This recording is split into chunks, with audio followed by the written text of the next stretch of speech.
What's good, YouTube? We are back, and today we're going to be talking about each second round exit and what they need to be doing this offseason in order to compete next year round. Some of these teams have it worse than others. But one thing is for certain, all of these teams cannot stay the same. They can't afford to, and there's going to be changes whether they like it or not. And they're going to have to capitalize on these changes as much as they possibly can. If y'all don't know, I'm actually the best GM on YouTube. So without further ado, we're going to delve into this. Starting off, we're going to be talking about the Warriors. Now, the thing with Golden State is that they have one big hole, with that being Jonathon Kuminga. And the thing about Jonathon Kuminga, he has a lot of upside, okay? But Steve Kerr is not like this guy. I don't know what Kuminga did to Steve Kerr. I don't know if he called him out for naming his son Nick. I don't know what it is, but Steve Kerr just does not want to play him. And honestly, bro, he didn't really have good production the entirety of this playoff. So you can't really blame him too much. But at the same time, it's not like Steve Kerr really gave too much into developing Kuminga himself. Steve Kerr is one of those guys where he's either going to make you fit into the system or you're not a part of the system at all. And Kuminga is just not a part of the Warriors system. And I think that what they need to do immediately is sign and trade him, because Kuminga is going to be a restricted free agent this offseason. Look for a sign and trade. They don't really have enough cap space in order to star chase. Their core is going to remain Curry, Butler, and Draymond Green. Especially with Jimmy Butler signing that extension that he did. This is just how the situation of the team is. Now, some moves that they could potentially make is a player who molds into that Warrior system perfectly, who's going to be able to find those open looks and really capitalizes on them in order to get to his game. Another player like Coby White. Coby White can create the offense for himself, and on top of that, you have another playmaker to go alongside Jimmy Butler and Steph Curry. And Coby White, I feel like, is one of the most underrated guards in the league. I think he would fit into the Warriors system absolutely seamlessly. He'd be like a better version of Jordan Poole. Another route that they could go is going down the center route. I think that this is a lot less likely because the Warriors have always been a team that likes to run this small ball offense. And whether that's for the better or for the worse, recently it's been for the worse.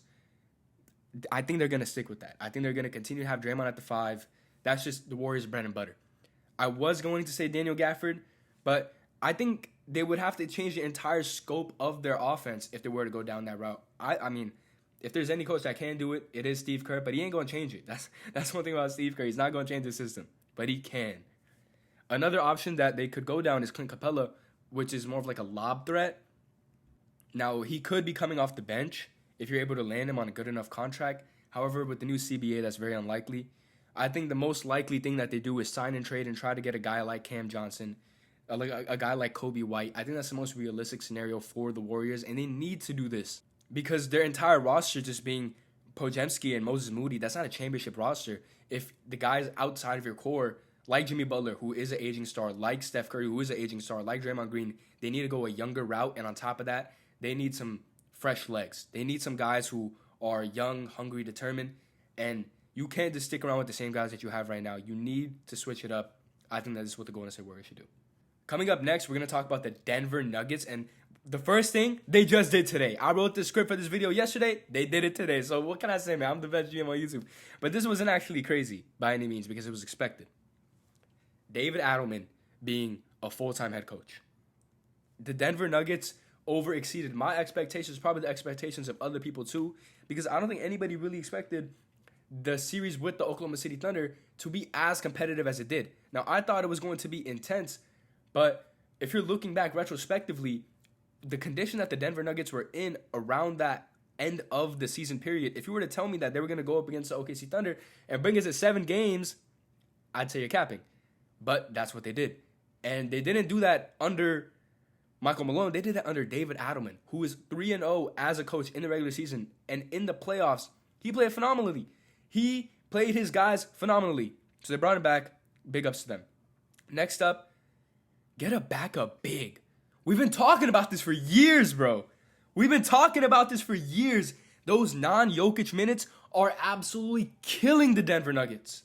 So they could go try to get a guy like Robert Williams. They could try to get a guy like Clint Capella. You just need someone to run that backup big position because this team needs it. Those non-Jokic minutes are horrible. Now, this next part of the Denver Nuggets is a bit of a hot take, right? Because I think most likely they don't end up doing this. But if I were them, if I was the general manager, of the Denver Nuggets, you got to switch it up. You got to switch it up. This core of the Nuggets with Aaron Gordon, Jamal Murray, Nikola Jokic, and Michael Porter Jr., Jokic said himself, he can't win with this group of guys. He asked the question, you think you could win with this group? He said, well, we obviously didn't. And I know he doesn't mean it in that context, but to an extent, I kind of agree with what the reporter was trying to get out of him. If I were the Denver Nuggets, I would try to explore a Michael Porter Jr. trade. I really would. Because they need a guy who's going to just go out there and provide that clutch, that hard-nosed physical basketball like a Derrick White. The other team had it. They had Alex Caruso, and you saw what happened in Game 7. He locked up Jokic. He was the sole contributor he was one of the biggest contributions that the OKC Thunder had in Game 7. He won them the series. The Denver Nuggets need that guy. They had it in Bruce Brown, and they lost it. And they had it with Bruce Brown the year that they won a championship. They haven't won a championship since. I think every single championship team low-key needs that go-get-it guy who's just going to go and be that Alfred, who's going to just do all the hustle plays like a Derrick White.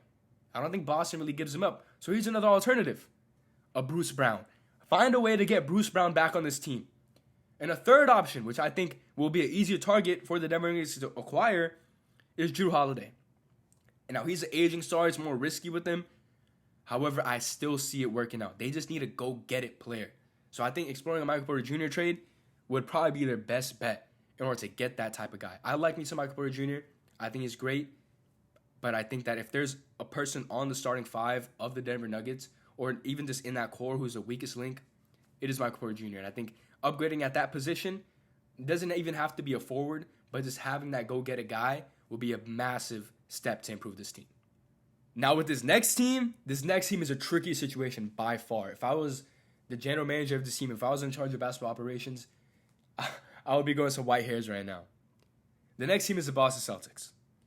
This is the trickiest team because following Jayson Tatum's injury, you expect him to be out pretty much all of next year, right? Probably the earliest he could return is the playoffs. Your best bet is to just stay afloat.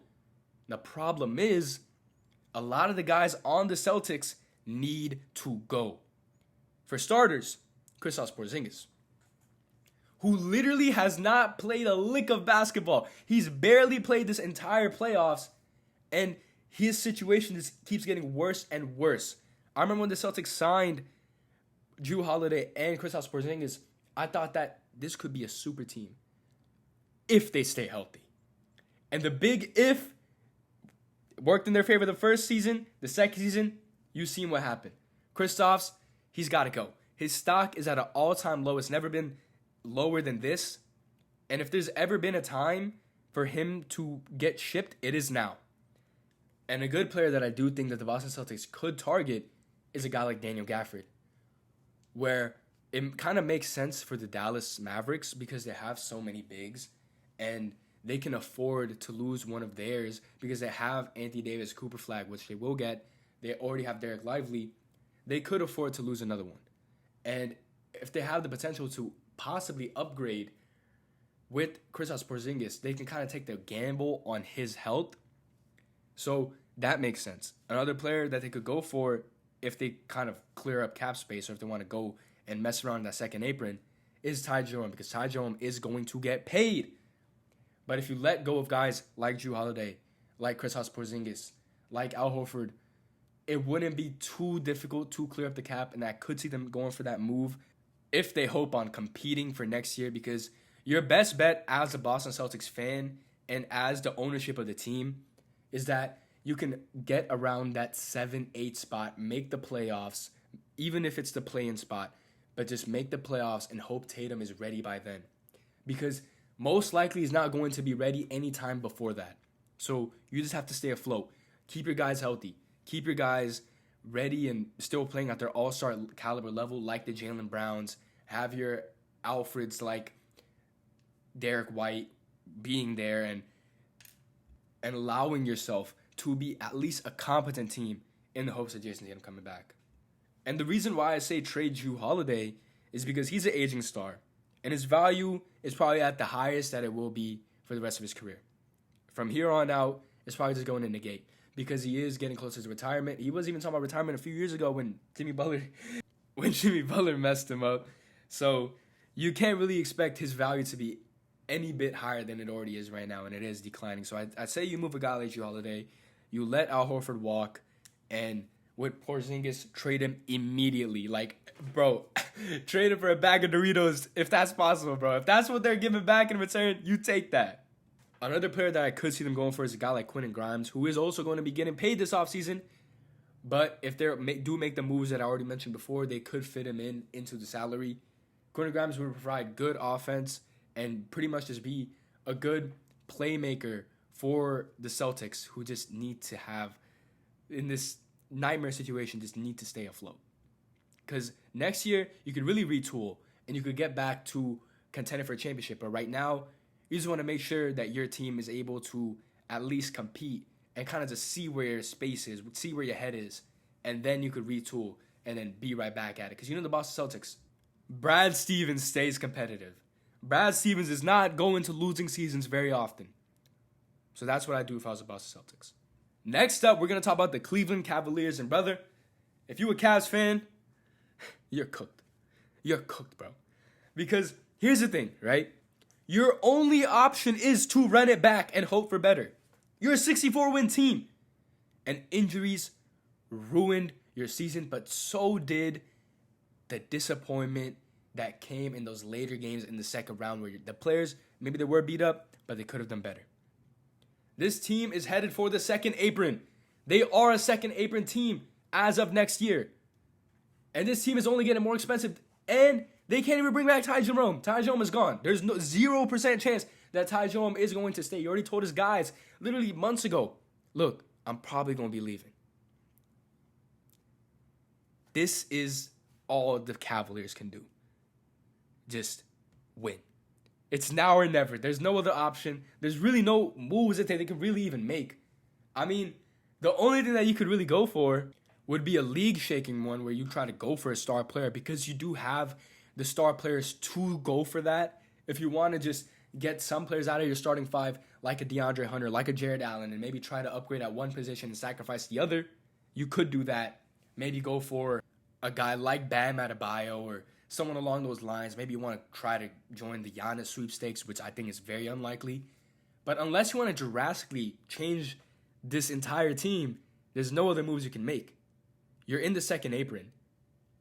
You're basically cooked. You have to win, and you have the roster that you can win with.